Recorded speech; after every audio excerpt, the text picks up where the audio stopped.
ఏమంటూ ఉన్నాడు చూడండి, ఆ మాట కంటిన్యూ చేయండి దయచేసి.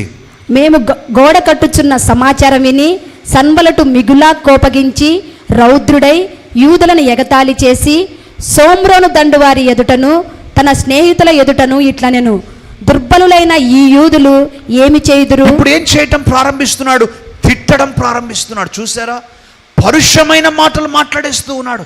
దుర్బలులు ఈ యూదులు ఏం చేస్తారు? ఇంకా తమంతట తామే ఈ పని ముగింతురా, బలులు అర్పించి బలపరుచుకొందురా, అవును, ఒక దినమందే ముగింతురా, కాల్చబడిన చెత్తను కుప్పలుగా పడిన రాళ్లను మరలా బలమైనవిగా చేయుదురా. మరియు అమ్మోనియుడైన టోబియా అతని యొద్ద ఉండి వారు కట్టిన దానిపైకి ఒక నక్క ఎగిరినట్టయినా వారి రాతి గోడ పడిపోవుననెను. ప్రియమైన దేవుని బిడ్డలారా, మీరు గమనిస్తున్నారా? He's trying to attack the confidence. He's trying to attack your spiritual maturity. He's trying to attack your relationship with God. He's trying to attack your self-will power. నీ యొక్క ఆత్మ విశ్వాసాన్ని దెబ్బతీయటానికి, నీలో ఉన్నటువంటి ఆత్మీయ పరిపక్వతను దెబ్బతీయటానికి శత విధాలుగా పరుషమైన మాటలు మాట్లాడుచు, ప్రశ్నలు వేస్తూ నేను డిస్కరేజ్ చేయటానికి ప్రయత్నం చేస్తూ ఉన్నాడు. క్రీస్తునందు ప్రియ సహోదరుడా, ప్రియ సహోదరి, వీటన్నిటికీ మనం సిద్ధముగా ఉండాలి. వీటన్నిటికీ మనం సిద్ధముగా ఉండాలి. 4వది చూడండి, ఇంకా తీవ్రతను పెంచుతూ ఉన్నాడు. ఇప్పుడు మనం ఏం చేయాలి? ఒక్కొక్క అటాక్ తర్వాత ఏం చేయాలో నేను మరలా చెప్పబోతున్నాను. సాతాను యొక్క అటాక్స్ మనం చూస్తూ ఉన్నాం. ఇప్పుడు ముందుగా ఏం చేశాడు? దుఃఖించాడు. రెండవదిగా హేళన చేసి తృణీకరిస్తూ ఉన్నాడు. మూడవదిగా ఏం చేస్తూ ఉన్నాడు? మిగులా కోపగించి రౌద్రుడవుతూ ఉన్నాడు. ఇప్పుడు 4వదిగా చూడండి, 4వ అధ్యాయం 8వ వాక్యం దయచేసి చదవండి. 4వ అధ్యాయం 8వ వాక్యం. మిగులా కోపపడి యెరూషలేము మీదికి యుద్ధమునకు వచ్చి, మిగులా కోపపడి యెరూషలేము మీదికి యుద్ధమునకు వచ్చి పని ఆటంకపరచవలనని వారందరూ కట్టుకట్టి మమ్మల్ని కలతపరుస్తున్నారు. Is directly coming in war. యుద్ధమునకు వస్తూ ఉన్నాడు. పని చేసే వారి మీదకి యుద్ధమునకు రావటం ఏంటి? గోడలు కట్టే వారి మీదకి యుద్ధమునకు రావటం ఏంటి? శత్రువులందరూ కూడా కట్టి అన్నమాట మీరు గమనిస్తూ ఉన్నారా? కట్టి యుద్ధమునకు వస్తూ ఉన్నారు. అంటే నువ్వు దేవుని యొక్క సేవలో ఉండాలనే ఆశ నీకు ఉన్నట్లయితే అన్ని రకాలుగా సాతాను నీ మీద యుద్ధాన్ని ప్రకటిస్తాడు. నీ కుటుంబ సభ్యుల నుంచి వ్యతిరేకత కావచ్చు, నీ ఆరోగ్యం పాడవటం కావచ్చు, ఉన్నట్లుండి డబ్బులు ఆవిరైపోవటం కావచ్చు, లేకపోతే అనుకోని సంఘటనలు జరగటం కావచ్చు, అనుకోని ఓటమిలు జరగటం కావచ్చు. నీ జీవితంలో ఎదురు దాడి సాతాను ప్రారంభం చేస్తాడు. I have always surprised myself when I saw how cruel and crooked the devil attacks us. ఎంత భయంకరముగా కుటిలముగా కుట్రతో సాతాను మన మీద యుద్ధాన్ని ప్రకటిస్తాడో చూసినప్పుడు ప్రేమైన దేవుని బిడ్డలారా, మనం ఆశ్చర్యపోక తప్పదు. కొన్నిసార్లు అన్నీ బాగానే ఉన్నాయి అని అనుకుంటూ ఉంటావు, కానీ ఉన్నట్లుండి ఒక్క రోజు రాత్రిలోనో, ఒక్క పగల్లోనో, లేక 2-3 గంటల్లోనో, లేక ఒక వారంలోనో ఉన్న పరిస్థితి అంతా కూడా తారుమారు చేసేస్తాడు. అనారోగ్యం వచ్చేస్తుంది, ఆర్థికంగా కష్టాలు వచ్చేస్తాయి, సంబంధాలు పాడైపోతాయి, నువ్వు అనుకున్నవి జరగవు, జరగాల్సినవి ఆగిపోతాయి. ఇలాంటివన్నీ అంటే కట్టి సాతాను మన మీద పడతాడు. ఏం చేస్తూ ఉన్నాడు? ముందుగా దుఃఖించాడు. దానితోనే మనం వెనక్కి వెళ్ళిపోతాం అనుకున్నాడు. అంటే శత్రువు ఉన్నాడు అని తెలిస్తేనే వెనక్కి వెళ్ళిపోవాలి అని వాడి ఆలోచన. కానీ అక్కడ ఆగలేదు. నెహెమ్యా హేళన చేశాడు, తృణీకరించాడు. అది కూడా పని చేయలేదు. నెహెమ్యా ఇంకా బలముగా ముందుకెళ్తూ ఉన్నాడు. మూడవదిగా ఏం చేస్తూ ఉన్నాడు? రౌద్రుడై మన కాన్ఫిడెన్స్ని దెబ్బతీయాలని ప్రయత్నం చేస్తూ ఉన్నాడు. 4వదిగా ఏం చేస్తూ ఉన్నాడు? ఇప్పుడు యుద్ధమును ప్రకటిస్తూ ఉన్నాడు. దయచేసి చూడండి ప్రేమైన దేవుని బిడ్డలారా, వాడిప్పుడు ఇంకా ఏం చేస్తూ ఉన్నాడో మీకు చూపాలి నేను. సాతాను ఏం చేస్తూ ఉన్నాడంటే మనల్ని బలహీనపరచటానికి, మనల్ని పడద్రోయటానికి. దయచేసి ఈ మాటలు చూడండి. 4వ అధ్యాయం 12వ వాక్యం చదవండి. 4వ అధ్యాయము 12వ వాక్యం. మా శత్రుల యొద్ద నివాసులై ఉన్న యూదులు వచ్చి నలుదిక్కుల నుండి మీరు మా సహాయమునకు రావాలని మాటి మాటికి మాతో చెప్పగా. ప్రియమైన దేవుని బిడ్డలారా, ఈ మాటను మీరు గమనించండి. శత్రువుల యొద్ద నివాసులై ఉన్నటువంటి యూదులు. గమనిస్తూ ఉన్నారా? వీరు యూదులే. వీరి యొక్క దృఢ నిర్ణయము, దృఢ నిశ్చయం ఎలా ఉండాలి? మా యొక్క కోట గోడలు లేకపోతే యెరూషలేము గోడలన్నీ కట్టబడాలి అనేటువంటి ఆలోచన ఉండాలి. కానీ కొంతమంది వ్యతిరేకముగా తయారవుతూ ఉన్నారు. మాటి మాటికి ఆటంకపరచాలని ప్రయత్నం చేస్తూ. అంత మాత్రమే కాదు, దయచేసి ఇంకో మాటను చూడండి. 3వ అధ్యాయము 5వ వాక్యం. 3వ అధ్యాయము 5వ వాక్యం. వారిని ఆనుకొని తెకోవీయులను బాగు చేసిరి. అయితే జనుల అధికారులు తమ ప్రభువు పని చేయ నొప్పకొనకపోయిరి. స్వంత వారు, చేయాల్సిన వారు, సహకరించాల్సిన వారు, సమర్పించుకోవాల్సిన వారు నెహెమ్యా చేతిలో చేయి పెట్టి మేము కూడా నీకు తోడున్నామని చెప్పాల్సిన వారు ఇప్పుడు నెహెమ్యాకు వ్యతిరేకులుగా, నెహెమ్యాను డిస్కరేజ్ చేయువారిగా తయారవుతున్నారు. దేవుని సేవలో ఇవి చాలా చాలా సర్వసాధారణమైనటువంటివి. ఎంతో ప్రేమించినటువంటి 12 శిష్యులలో ఒక శిష్యుడైనటువంటి యూదా ఇస్కరియోతే యేసుక్రీస్తునకు హాని తలపెట్టాడు. అపోస్తులుడైన పౌలు చెప్తూ ఉన్నాడు, నేను ఎన్నో రకరకాల శ్రమలు అనుభవించాను. వాటిలలో ఒక రకమైన శ్రమ నా స్వజనుల వల్లనే నాకు వచ్చింది, నాకు తెలిసిన వారి వల్ల వచ్చింది, నా వారి వల్ల వచ్చింది, నాకు తోడుగా నిలబడవలసిన వారి ద్వారా వచ్చింది, నాకు ప్రోత్సాహకరంగా ఉన్న వారి ద్వారా నాకు శ్రమలు వచ్చాయి అనే మాటను చెప్తూ ఉన్నాడు. దావీదు భక్తుడు అంటూ ఉన్నాడు, నాకు వ్యతిరేకముగా ఉన్నటువంటి వాడు నా శత్రువు కాదు, నా స్వంత వాడే.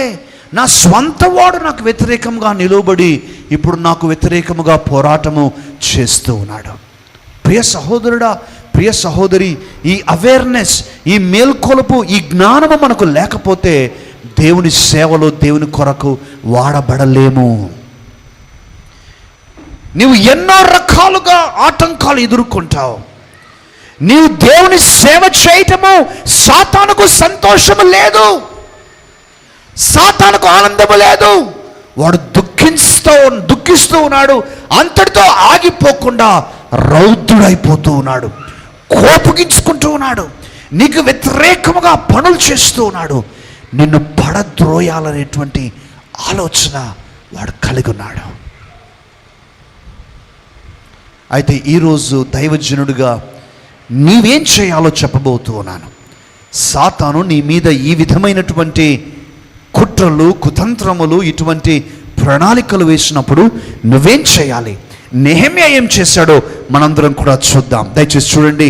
ముందుగా వచ్చినటువంటి శ్రమ శత్రువు బహుగా దుఃఖించాడు. నెహెమ్యా ఏం చేస్తూ ఉన్నాడు? 2వ అధ్యాయము 18వ వాక్యం చదవండి దయచేసి. 2వ అధ్యాయము 18వ వాక్యము. ఇదియు కాక నాకు సహాయం చేయు దేవుని కరుణాహస్తమును గూర్చియు. ఇదియు కాక నాకు సహాయము చేయు దేవుని కరుణాహస్తమును గూర్చి రాజు నాకు సెలవిచ్చిన మాటలన్నిటిని గూర్చి నేను వారితో చెప్తూ ఉన్నాను. ఇంకా మీరు పై వచనాలు చూస్తే ఎంత బ్యూటిఫుల్గా రాస్తూ ఉన్నాడంటే, నెహెమ్యా ఒంటరిగా ఆ గోడలన్నీ కూడా చూడటానికి వెళ్తూ ఉన్నాడు. ఎవరితో ఏమీ చెప్పటం లేదు. తన మనసులో దేవుడిచ్చిన దర్శనాన్ని పెట్టుకుని ఉన్నాడు, దేవుడిచ్చిన మాటలను దాచుకొని ఉన్నాడు. ప్రజలందరూ కూడా దుఃఖించకుండా నిమిత్తము, ప్రజలందరి యొక్క విశ్వాసము నీరు గారకుండున్నట్లుగా ఆయన చెప్తూ ఉన్నాడు. దేవుని యొక్క కరుణాహస్తము ఏ విధముగా తోడుగా ఉన్నదో ఆ కథలన్నీ, ఆ మాటలన్నీ కూడా, రాజు ఏ విధంగా కార్యము చేస్తూ ఉన్నాడో ఆ మాటలన్నీ కూడా చెప్తూ ఉన్నాడు. శత్రువు నీ మీద కార్యము జరిగించడానికి నీ వ్యతిరేకంగా నిలువబడినప్పుడు నీవు చేయాల్సిన మొట్టమొదటి పని ఏంటంటే దేవుడు నీకు ఇచ్చిన వాగ్దానములను జ్ఞాపకం చేసుకొని దేవుడు నీకు చేస్తున్న కార్యములను పదే పదే నెమరు వేసుకోవటం ద్వారా నీ విశ్వాసం బలపడుతూ ఉన్నది. హల్లెలూయా. నువ్వు కష్టాలను చూడవద్దు. అటువంటి కష్టాలు అనేకములు నీ ముందు జీవితంలో కూడా వచ్చాయి. నీ గతించిన జీవితంలో నీ కష్టాలు వచ్చాయి. ఇప్పుడు వచ్చిన కష్టం గురించి నువ్వు దిగులు చెందవద్దు. కారణం ఏంటంటే ఇంతకు ముందు వచ్చిన కష్టాలన్నింటిలో దేవుని యొక్క కరుణాహస్తము నీకు తోడుగా ఉన్న కారణాన ఆ కష్టాలను గెలవగలిగినటువంటి నీవు ఈ రోజు వచ్చిన కష్టాన్ని, రేపు రాబోయే కష్టాన్ని కూడా నువ్వు గెలవబోతూ ఉన్నావు. అది నీవు జ్ఞాపకం చేసుకోవాలి. చప్పట్లు కొడుతూ మన ప్రభువును మహిమపరుచుకున్నాం.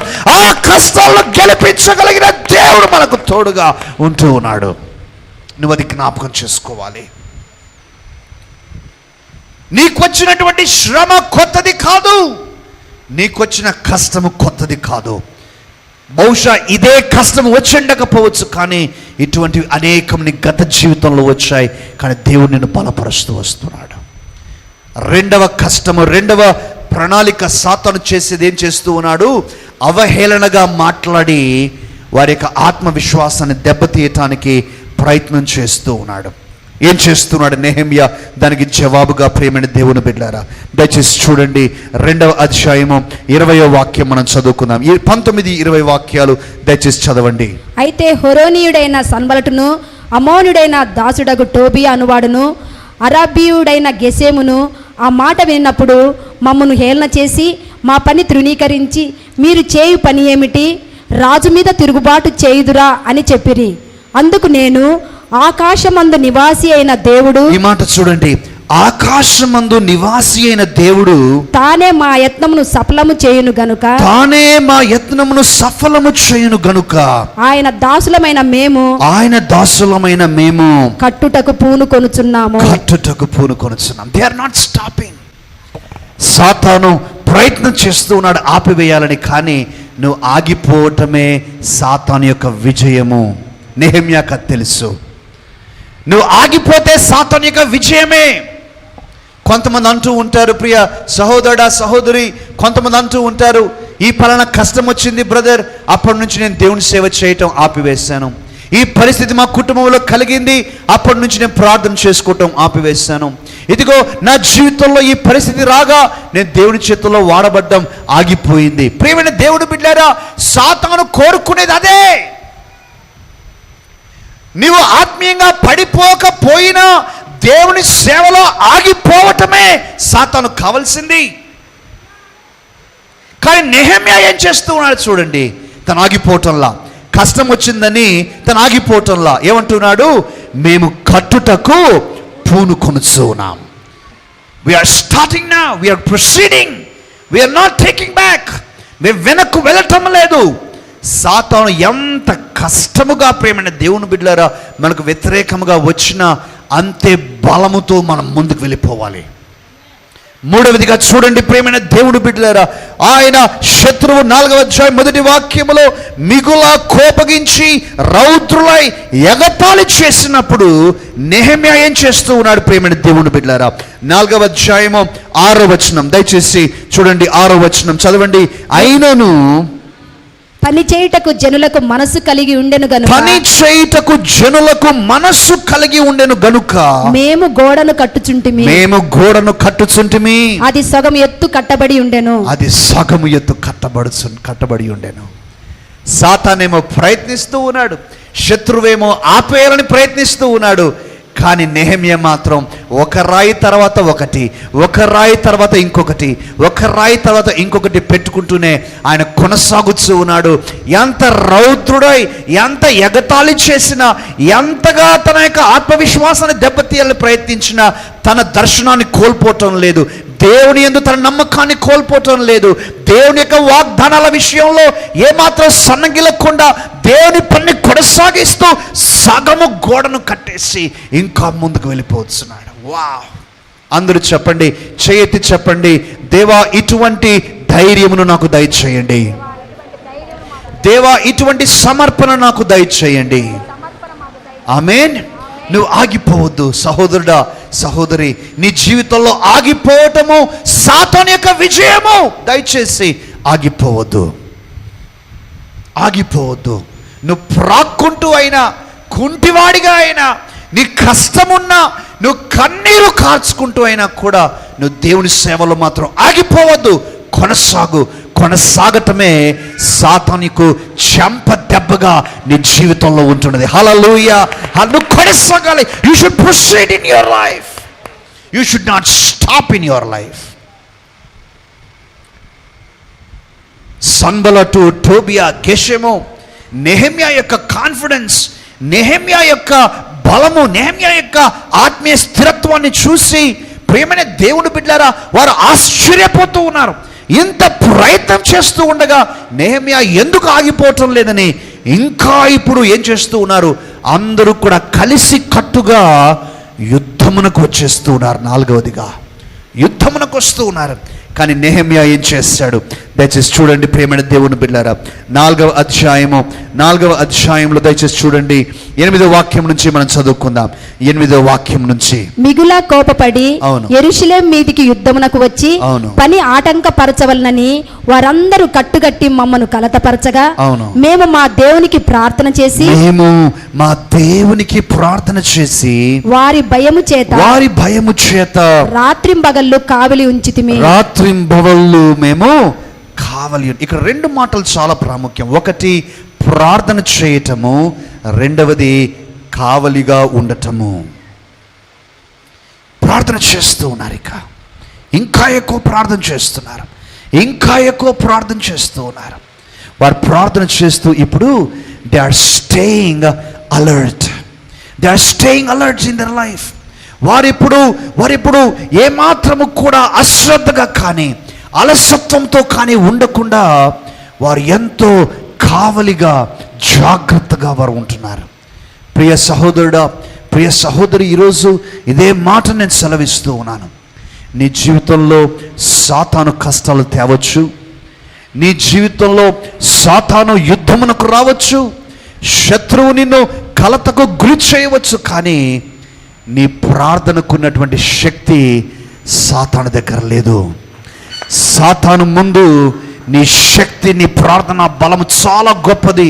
నువ్వు మోకాళ్ళ నుంచి ప్రార్థన చేయటం ప్రారంభిస్తే ప్రియమైన దేవుని బిడ్డలారా సాతాను నిలవలేడు. దయచేసి చూడండి, ఈ మాటను మనం గమనించాలి. ఇప్పుడు ప్రియమైన దేవుని బిడ్డలారా ఈ అధ్యాయం అయిపోవటంతోనే దయచేసి చూడండి 6వ అధ్యాయము 15వ వాక్యం. 6వ అధ్యాయము 15వ వాక్యము. ఈ ప్రకారముగా ఏలూలు మాసము 25వ దినమందు అనగా 72 దినములకు ప్రాకారమును కట్టుట సమాప్తమాయను. శత్రువు ఎంతో ప్రయత్నించాడు, శత్రువు ఎంతో పడత్రోయాలని ప్రయత్నించాడు. కానీ నెహెమ్యా మాత్రము దేవుని యొక్క కరుణాహస్తము తనకు తోడుగా ఉండగా అందరూ ఐక్యముగా అందరూ కలిసి కట్టుగా ప్రియమైన దేవుని బిడ్డలారా వారందరూ కూడా ఒకరిని ఒకరు బలపరుచుకుంటూ వారి కార్యమును ఆపకుండా వారు శత్రువును ఎదుర్కొంటూనే వారు మున్ముందుకు వెలుస్తూ ఉండగా దేవుడు తన యొక్క కార్యమును ముగించుకున్నాడు. హల్లెలూయా. ఈరోజు నేను ఇదే మిమ్మల్ని అందరినీ కూడా ప్రోత్సహిస్తున్నాను. When the devil comes against you, do not stop but keep proceeding forward, keep praying, keep on alert and depend upon God until your work will be finished. నీ యొక్క పని ముగించేంత వరకు కూడా నీవు మాత్రం ఆగిపోక సాగిపోవాలని నేను మనవి చేస్తూ ఉన్నాను. ఈరోజు ఈ మాటల చేత దేవుడు నిన్ను బలపరుస్తూ ఉన్నాడు. ప్రియ సహోదరుడా, సహోదరి, నేను ఒక మాటతో ప్రారంభించాను. ఏ మాటతో ప్రారంభించాను? ఇశ్రాయేలీయులకు క్షేమము కలుగజేయువాడు ఒకడు వచ్చెను. A man has arrived on the scene for the welfare of the people. ఇశ్రాయేలులకు క్షేమము కలుగజేయువాడు వచ్చాడు, పని చేపట్టాడు, పని ముగించాడు. మధ్యలో శత్రువు వచ్చాడు, కానీ శత్రువు ఓడిపోయాడు. దేవుని యొక్క కార్యమునకు విజయము కలిగింది. దయచేసి నా ఈ మాటను శ్రద్ధగా ఆలకించండి. నువ్వు ఎంతగా శత్రువు చేత పరీక్షించబడినా, ఎంత తీవ్రముగా శత్రువు నీ మీద పోరాడినా, ఎన్ని రకరకాలైనటువంటి కష్టాలు నీ జీవితంలో సాతానుడు నీ మీదకి తెచ్చినా కూడా నువ్వు జ్ఞాపకం చేసుకోవాల్సింది ఏంటంటే, నీ యొక్క విజయము, నీ యొక్క పోరాటమునకు ముందే దేవుడు నీ చేతుల్లో పెట్టేశాడు. నీ యొక్క విజయమును దేవుడు నీ చేతుల్లో పెట్టాడు. దేవుడు నువ్వు పోరాడాలని కోరుతూ ఉన్నాడు, కానీ నీ యొక్క యుద్ధములో ఓడిపోవటానికి కాదు, గెలవటానికే దేవుడు ఆ యొక్క పరిస్థితిని కల్పిస్తూ ఉన్నాడు. You are in the battle field not to lose, you are in the battle field only to win. నీ యొక్క విజయము, తథ్యము, నువ్వు గెలుస్తావు. నువ్వు ఏమాత్రము కూడా కంగారు పడవలసిన అవసరం లేదు. ఎప్పుడు మనం ఓడిపోతాం, ఈ మాట మనం ఆలోచించాలి. ఎప్పుడు మనం ఓడిపోతాం? ఒకటి, సాతాను నిన్ను దుఃఖపరిచినప్పుడు, కానీ వాడు అవహేళన చేసినప్పుడు నువ్వు పని చేయటం ఆపివేస్తే నువ్వు ఓడిపోతావు. వాడు కోపగించుకున్నప్పుడు నువ్వు పని ఆపివేస్తే నువ్వు ఓడిపోతావు. మిగుల రౌద్రుడై ఆడు అందరూ కలిసి కట్టుగా నీ మీదకి యుద్ధానికి వచ్చినప్పుడు నువ్వు భయపడి వెనక్కు వెళ్ళిపోతే ఓడిపోతావు. కానీ యుద్ధ రంగంలో నిలిచి ఉన్నంత వరకు కూడా, దేవుని పని నువ్వు కొనసాగిస్తున్నంత వరకు కూడా, ఈరోజు దైవజనుడిగా నేను చెప్తూ ఉన్నాను, విజయము నీ స్వంతము. నీ విజయాన్ని ఏ సాతానుడు కూడా తీసివేయలేడు. నీ విజయము, తథ్యము, దేవుడు నీ విజయాన్ని ఖచ్చితంగా నీ జీవితంలో పెట్టి ఉంటూ ఉన్నాడు. ఈ మాటల చేత మనం బలపరచబడాలని నేను కోరుతున్నాను. అందరం కూడా తలలు వంచుదాం, కళ్ళు మూసుకుందాం, ప్రార్థన చేద్దాం. దేవుడు నీతో నాతో మాట్లాడుతూ ఉండగా, పరిశుద్ధాత్మ దేవుడు నిన్ను ప్రేరేపిస్తూ ఉండగా, పరిశుద్ధాత్మ దేవుడు తన స్వరము చేత నిన్ను బలపరుస్తూ ఉండగా, ప్రియ సహోదరుడా, ప్రియ సహోదరి, ఈరోజు ఒకే మాట నేను అడుగుతూ ఉన్నాను. నువ్వు దేవుని సేవలో ఆగిపోయావా? లేక దేవుని సేవలో వచ్చే కష్టముల గురించి నువ్వు భయపడి వెనక్కి వెళ్ళిపోతూ ఉన్నావా? లేక దేవుని సేవలో వచ్చేటువంటి కష్టములు నిన్ను ఆపివేస్తూ ఉన్నాయా? ఈరోజు నువ్వు ఆలోచించాలి.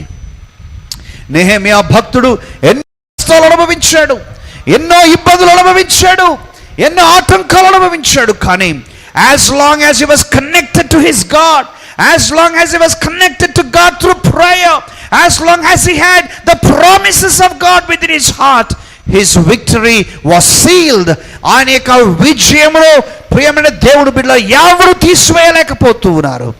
ఈరోజు దేవుడు ఇదే మాటను నీతో మాట్లాడుతున్నాడు. ప్రియ సహోదరుడా, ప్రియ సహోదరి, దేవునితో మాట్లాడుతున్నట్లయితే ఈరోజు నేను నిన్ను బలపరచాలని, నీ కొరకు ప్రార్థన చేయాలని నేను కోరుతూ ఉన్నాను. నీ ఒకవేళ అన్నా, ఇదిగో నేను నా జీవితంలో ఈ విషయాలలో ఆగిపోయాను, ఈ విషయాల్లో నిదానించిపోయాను, శత్రువు యొక్క ప్రశ్నలు, శత్రువు తెచ్చిన పరిస్థితులను బట్టి నేను బలహీనపడిపోయాను, కానీ ఈరోజు ప్రభు నాతో మాట్లాడుతూ ఉన్నాడు. నేను కొనసాగుతాను, నేను ఆగిపోక ముందుకు వెళ్తాను. దేవుని యొక్క కరుణా హస్తము నాకు తోడుగా ఉండగా, ఆయన యొక్క వాగ్దానములు నాకు తోడుగా ఉండగా, నేను ముందుకు వెలుచు దేవుని కార్యమును జరిగిస్తానని నువ్వు చెప్తూ ఉన్నట్లయితే, I want to pray for you today. నీ కొరకు నేను ప్రార్థించాలని ఇష్టపడుతున్నాను. I want to pray for God strength to come in to your life.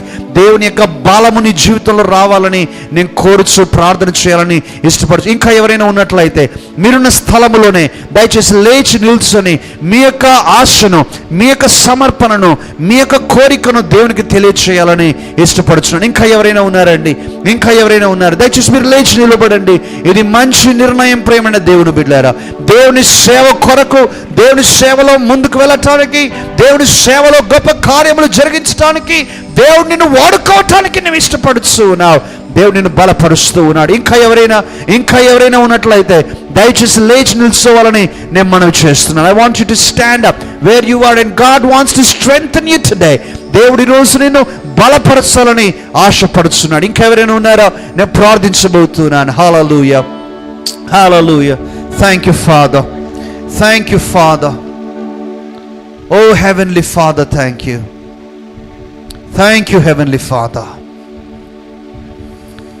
పరిశుద్ధుడా మీకు స్తోత్రాలు, గొప్ప దేవానికి స్తోత్రాలు. ఈ రాత్రి సమయంలో తండ్రి, దేవుని సేవలో ఎదురయ్యే ఆటంకములను అధిగమించుట అనే అంశమును మీరు నా దృష్టికి, మా దృష్టికి తీసుకుని వస్తూ ఉన్నారు. మమ్మను పిలిచినవాడు నమ్మదగిన వాడు, ప్రారంభము నుంచి అంతము వరకు మాకు తోడుగా ఉండేటువంటి వాడు. తండ్రి, నెహెమ్యాను బలపరిచావు. శత్రువు శతవిధాలా ప్రయత్నించాడు. శత్రువు శతవిధాలుగా నెహెమ్యాను ఆపివేయాలని, గోడలు కట్టకుండా పంపించి వేయాలని ప్రయత్నించాడు. కానీ ఎంత శ్రేష్టమైనటువంటి ఆత్మీయతను నీవు నెహెమ్యాకు దయచేశావు. ఎంత ఆత్మీయ తీవ్రతను, ఎంత యుద్ధ తీవ్రతను శత్రువు నెహెమ్యాకు వ్యతిరేకముగా ప్రయత్నించినప్పటికీ ప్రార్థనతోనూ వాగ్దానములపై నమ్మకముతోనూ నీ కరుణాహస్తం యొక్క తోడుతోనూ గెలిచి ముగించాడు. ఈరోజు తండ్రి, ఎందరైతే నీ వాక్యము చేత బలపరచబడుతున్నారో, ఎందరైతే నీ వాక్యము చేత ప్రభువా నీ కొరకు కార్యము చేయాలనేటువంటి ఆశను తిరిగి పొందుకుంటూ ఉన్నారో బలపరచండి. వాక్యమును వింటున్న వారు తండ్రి, ఎంతమంది అయితే ఈ యొక్క వాక్యమును చూస్తూ వింటూ ఉన్నారో వారు సేవలో ఆగిపోయి ఉన్నట్లయితే, కష్టముల వలన, సాతాను చేసిన ఎగతాళి వలన, హేళన వలన, డిస్కరేజ్మెంట్స్ వలన, కష్టాల వలన ఆగిపోయి ఉన్నట్లయితే ఈ దినమే వారిని బలపరచండి దేవా. తిరిగి అగ్ని చేత నింపబడి నీ కొరకు వాడబడాలని నేను ప్రార్థన చేస్తూ ఉన్నాను. ఘనత ప్రభావములు మీకు మాత్రమే చెల్లిస్తూ నజరేయుడగు యేసుక్రీస్తు నామముననే ఈ ప్రార్థన చేస్తూ ఉన్నాము తండ్రి. ఆమేన్.